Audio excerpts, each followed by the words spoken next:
葡萄牙的第一大港和第二大城市，它的名字就是港口的意思。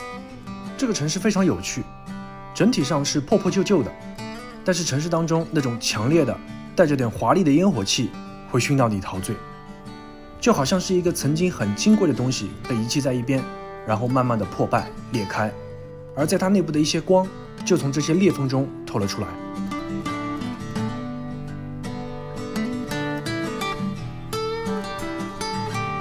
波尔图也有点类似于山城，街道的风景拐个弯就会变得不一样。而让我没想到的是，这个城市最大的特点是青花瓷。在很早之前，葡萄牙和中国通过贸易，青花瓷传入了葡萄牙，而波尔图又是重要的港口，很快青花瓷就受到了当地人的喜爱和追捧。因为当时的青花瓷比较稀有，而且工艺又比较复杂，最初的时候只有在贵族间流通使用。到了20世纪，城市当中的很多建筑开始装饰青花瓷，然后再慢慢普及，逐渐成为波尔图的城市特色。这是波尔图的中央火车站，也叫圣本托火车站。这里的最大特色就是大厅当中有大量的青花瓷装饰，在这里，青花瓷成了另一种绘画的载体。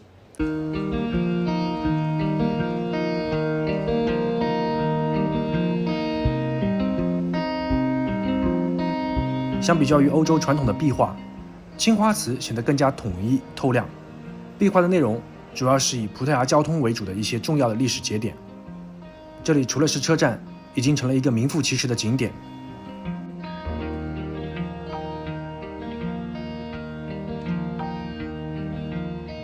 后面就是火车站的月台，想必在这里给乘客提供了一种新的候车体验。所以在葡萄牙，除了红和绿，还有一种葡萄牙蓝。不仅是火车站，这种瓷砖壁画也在城市当中的各个教堂中使用，比如这个卡莫尔教堂，它的侧面是一幅大型的瓷砖壁画，创作于1912年。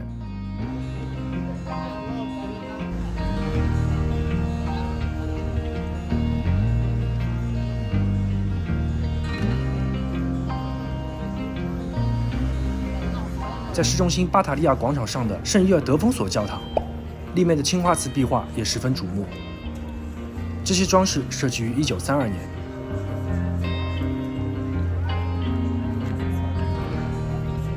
除了青花瓷，还有其他的，比如这个莱罗书店，不过因为排队太长没有进去，去过的小伙伴评论区见。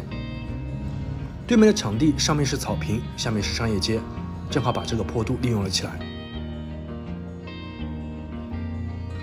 波尔图还有一个很别致的地方，就是麦当劳。这家麦当劳的前身是20世纪30年代在这里非常著名的帝国咖啡厅，后来变成了麦当劳之后，门口的那只鹰保留了下来，所以这里也被称为帝国麦当劳。在走向波尔图杜罗河的路上，还有一个真券交易宫。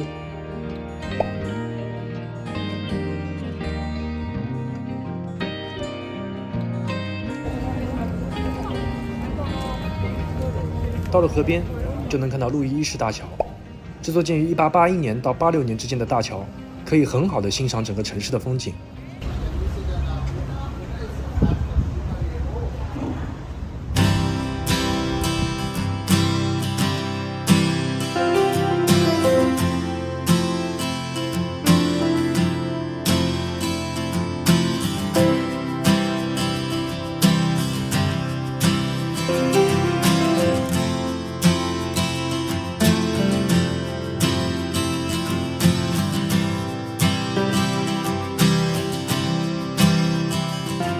近处是高低错落、颜色丰富，甚至有点破旧的各种风格的建筑。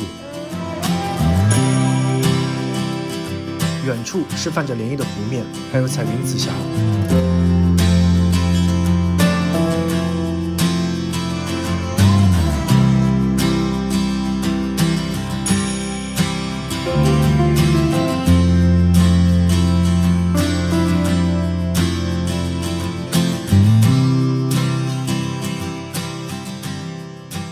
吃的方面，葡萄牙的特色这里都有，而且还便宜，比如说蛋挞，口味非常多，味道也很好。当然，还是要必须再次强烈推荐海鲜饭。我觉得波尔图的海鲜饭更加夸张，海鲜超级多，价格还实惠。随便捞一勺，你看一下，哇，海鲜饭、米饭都没多少，都是海鲜。葡萄牙还有一种叫法国小女孩的三明治，以波尔图的做法最为正宗。它由面包、火腿、芝士等等叠起来，然后在上面浇上酱汁，再放一个荷包蛋，旁边配上薯条。有计划要去的话，记得提前定位。喜欢建筑的朋友，在波尔图也有很多的优秀作品可以去看，比如有库哈斯设计的波尔图音乐厅，在整个城市中是一个非常酷炫的存在。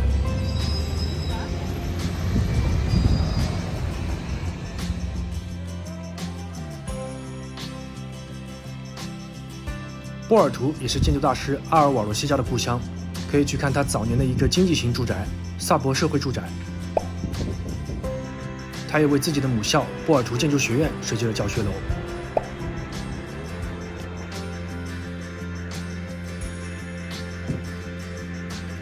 在波尔图的交通，老城区可以步行，距离远的话建议 Uber 打车就行，价格在欧洲是非常便宜的，差不多就5欧上下。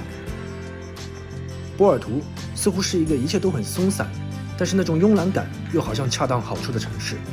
这里有很高的性价比，有很棒的景色，好吃的海鲜饭和蛋挞。有很多城市比它更丰富更有特色，但在这个不大的城市当中，当你在草坪上和说着不同语言的伙伴一起欣赏景色的时候，那一刻这里似乎更像是一个让你放空和沉醉的港湾。出门在外，注意保管好自己的贵重物品。